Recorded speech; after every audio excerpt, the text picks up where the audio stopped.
I'm George Galbreaths, artist, educator, collector, and we are on our living room couch, but we are not in our living room. We ain't. No.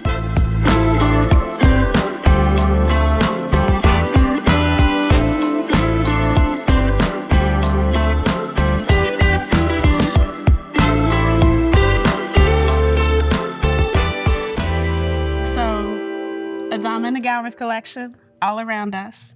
And for everything that Atlanta has meant to us, this collection and this show represents that. These relationships are on this wall right here.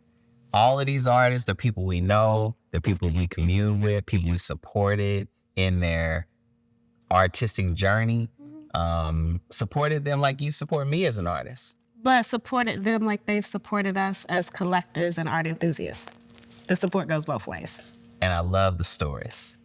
Every single one of these pieces on this wall represents a different story and a different experience. Because what's wild about it is I think about, for instance, late one night, you're on Every Man's page out of Atlanta, and you say, George, he posted one of his pieces that he left in downtown Atlanta. I said it was on MLK. It's like 10 o'clock at night, okay? And we literally get up, drive out late that night, and we're riding down MLK looking for this little 5x5 piece of artwork that Every Man has left. So I like how you tried to blame us going out late at night on me, right?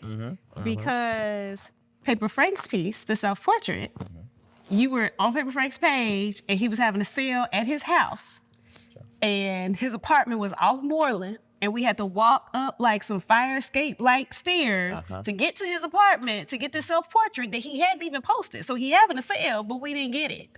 At night. But this was on Moreland, before the Target, before the Best Buy, before any of that stuff. Yeah, so don't just talk about the wildness of us on MLK getting Every Man's piece without talking about Paper Frank's piece and that fire escape. Well, the one thing that both of those stories have in common is that they both worked out fine. We still here. We safe. Okay. I remember, because Every Man's a tall man. I remember jumping up to grab the piece off of a sign, like a parking sign. He threw it on. Magnetic. Yes. And I ran to the car, because folks was definitely clocking and checking to see what we was doing. And then I remember walking up to Paper Frank's apartment through the fire escape and realizing that there was a collector that was like 9 years old with his mom. Yes. And they were buying a piece in front of us. Yeah. And I thought that was dope because artists are obviously dope and really great people. Yeah. Atlanta's raised us. Like I know. I've been here 20 years. How long you been here? I've been 18. 18. Yeah. Westlake High School, I'm put this glass down because, I'm going to talk about my teaching. So. Please. Thank you. Being a teacher at Westlake High School has meant so much to me because, one, Kevin Cole hired me, who is an artist representing our collection, 4 times over? And he's been a mentor because his collection is like one of the ones that we've looked up to all these years. Yes. But he was a mentor in a few different ways. So he was in your textbooks at Howard. Literally. And then he was department chair at Westlake and hired you at Westlake. And then when we started collecting, Kevin asked us, what's our story? What's the narrative? He said, what are y'all collecting? And it was really easy for us to say we were collecting Black artists doing Black artwork in Atlanta. These were artists that all had Atlanta ties.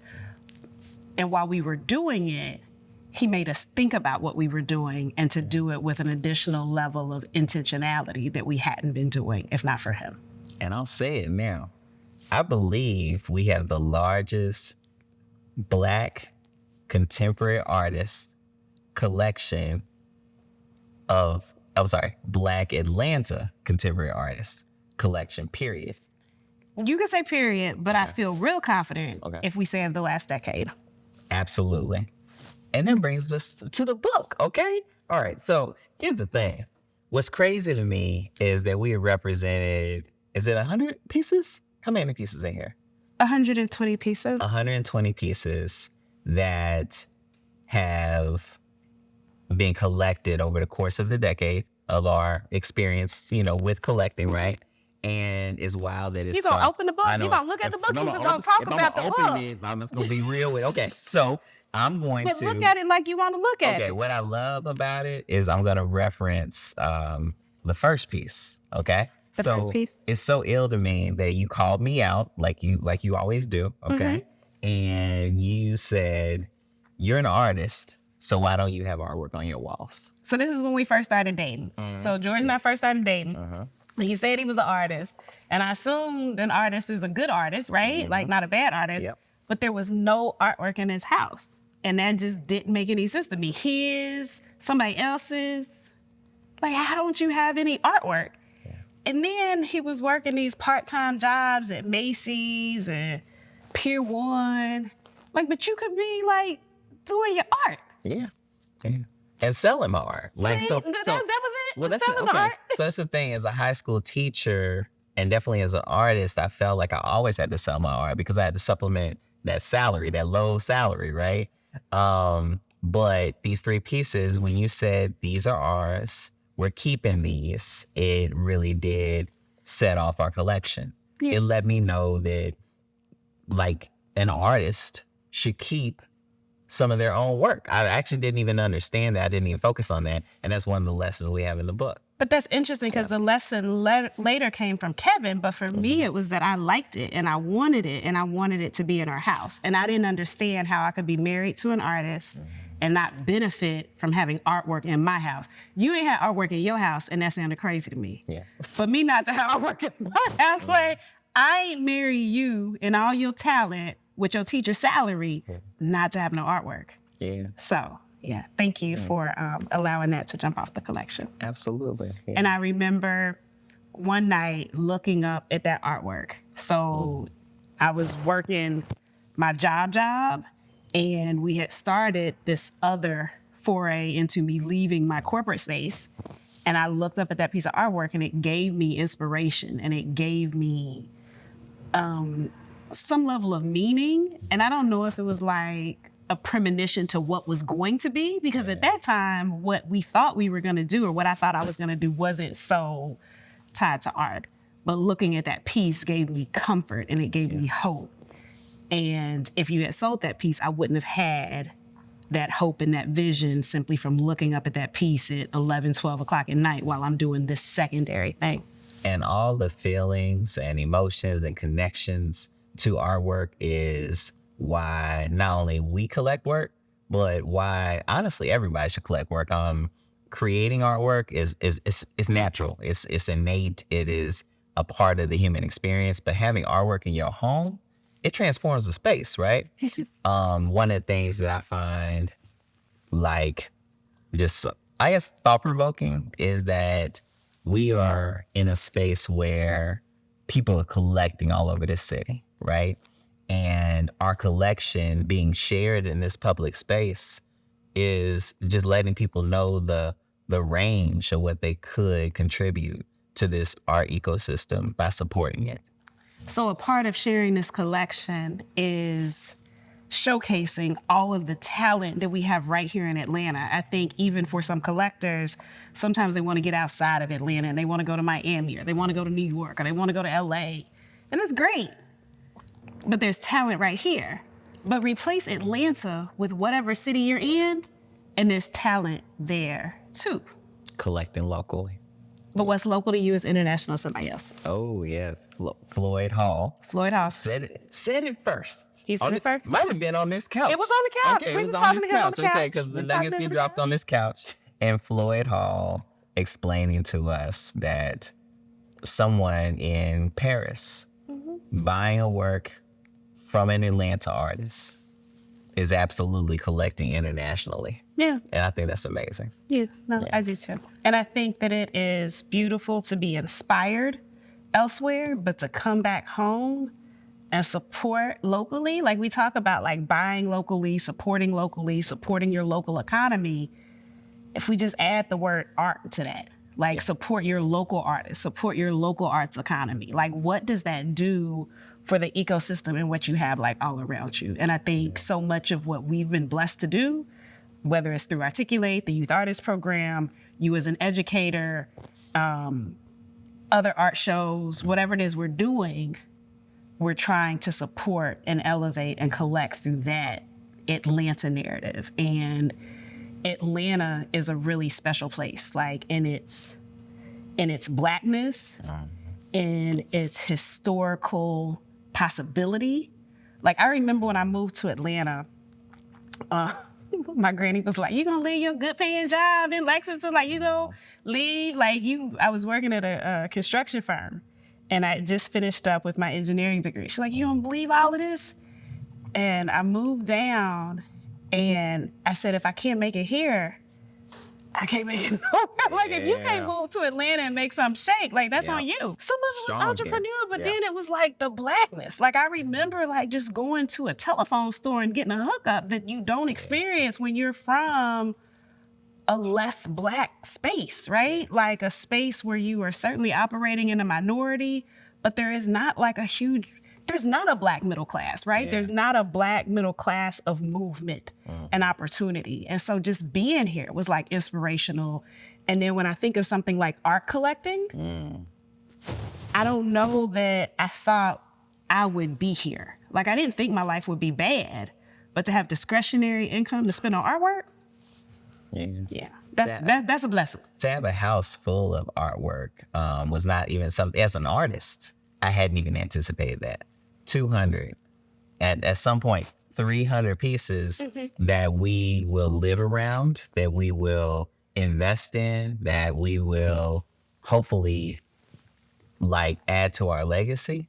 Like, you know, and it's interesting because the works by the artist, that's their legacy, right? And we're carrying it on. We are stewards of that legacy, right? And one of the things that I really appreciate about it is, like Kevin Cole being in my art books at Howard University, we now have documented artists from Atlanta in our collection, in our book, the Galbreaths collection. And it now speaks to this archival kind of historic nature of what we've been able to communicate to the future. Yeah. You know? Yeah. No, and I think it's also a testament and a story to not waiting on somebody else to tell your story. So somebody could say, hey, I want to publish a book of your collection. Or you can say, I think that what we're doing is important and we want to share it with other people, and we're going to publish a book of our collection. And I think too often we wait on somebody else to give us validation that our story is worthy to be told. And I'm proud of us for not waiting. And these last 10, well, technically 12 or 13 years at this point have been full of like historic moments, right? When I look at the wall of art that we've collected, or several walls that we've collected over the years, I see those stories, right? I see the uprising and revolt of January 6th. I see the election, I see our first Black president, you know? Like, no, it was all a dream. Yeah, like, I mean, all of this work tells how it felt to live in this last decade. Fajando's light it up. You know, like throwing a mazel tov during like a protest. All these experiences are documented in the work that these artists But even like Elaine Brown, I think about the book that I got. So Maya gave me that book for my 40th birthday, A Taste of Power. And it was transformative. Like, I couldn't put it down. But also when I think about that book, I think about our trip to Rome for your 40th birthday. Because I took the book and couldn't put the book down. And as I'm telling you about the book, I didn't know you're gaining inspiration and ultimately going to do this piece that once again I have to like put up my hand and be like, that's ours. That's for us. Yeah. I guess all of the artwork is a bit of a backdrop to our story and what's been going on. So you speak to it like more worldly, like our first Black president or the protests of 2020 or whatever it was. But in addition to that, it's a very personal narrative for our time together as well. Yeah, it's pretty wild. One of the things that's kind of cool to me is that not only does the art speak to the time period, right, but it also speaks to the evolution of those artists, because we got multiple pieces by several of these artists, right? And we see the stages that they've gone through. That evolution by artists in their artistry is also worth documenting. I think that even the artists will appreciate looking back on that in the book one day. Yeah. Yeah. So it's I hope that if we were like thinking about groupings, like who do we want to appreciate the collection, right? And even this first 10 years, a decade of collecting Atlanta, like we want the artists to appreciate it, but I want the city to appreciate it. Like I want the city of Atlanta, like we say Atlanta influences everything. We have a whole lot of pride in what Atlanta means to so many people. And they, people joke and say Atlanta's full. Nah, it's full if you ain't coming here and trying to give back and add to what's going on. Yeah. But I want the city to recognize all that is great about Atlanta. And then if you sit here and talk to somebody like Maya who came here in 94 and is dropping all these other people who came in here in 94 and came here after that, Atlanta wouldn't be what Atlanta is without the transplants that also come from other places. And I hope that they look at the work we've tried to do and we're a part of the narrative of what made Atlanta better because they came. That's my hope. Cheers to that. But, Oh, I like that. Yeah. Very nice.